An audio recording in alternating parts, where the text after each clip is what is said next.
Medical হলো mandatory, এটা আপনি অনেক ঘুষ টুস দিলেও মেডিকেলে পাস করতে পারবেন না। এটা সবাই কেমন আছেন? আশা করি ভালো আছেন। চলে আসলাম আরও একটি ভিডিও নিয়ে। কাতারের ভিসা প্রসেসিংয়ে বা আপনি যদি বিদেশ যেতে চান বা কাতারে আসতে চান, তাহলে আপনার একটি গুরুত্বপূর্ণ ধাপ পার করতে হয়, সেটা হলো গিয়ে মেডিকেলে পাস করতে হয়।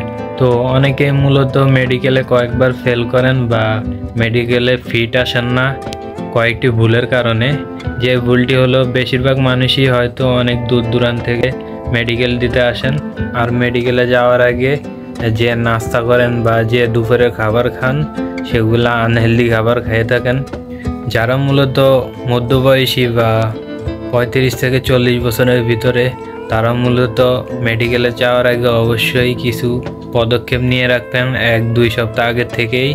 মূলত তৈলাক্ত জিনিস বা মিষ্টি খাবার, অতিরিক্ত সুগার, মোট কথা প্রেশার, ডায়াবেটিস বেড়ে যায় এরকম কোনো কিছুই খাবেন না।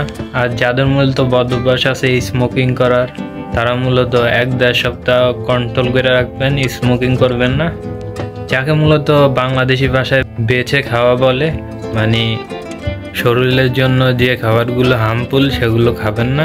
এই কাজগুলো করলে আপনারই ভালো হবে, কারণ মেডিকেলে যদি আপনার আনফিট আসেন তাহলে প্রচুর পরিমাণে ভোগান্তি শিকার হয়।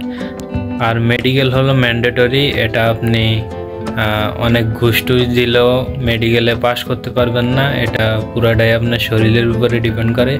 তো ভিডিওটা ভালো লাগলে অবশ্যই চ্যানেলটা সাবস্ক্রাইব করবেন। আল্লাহ হাফিজ।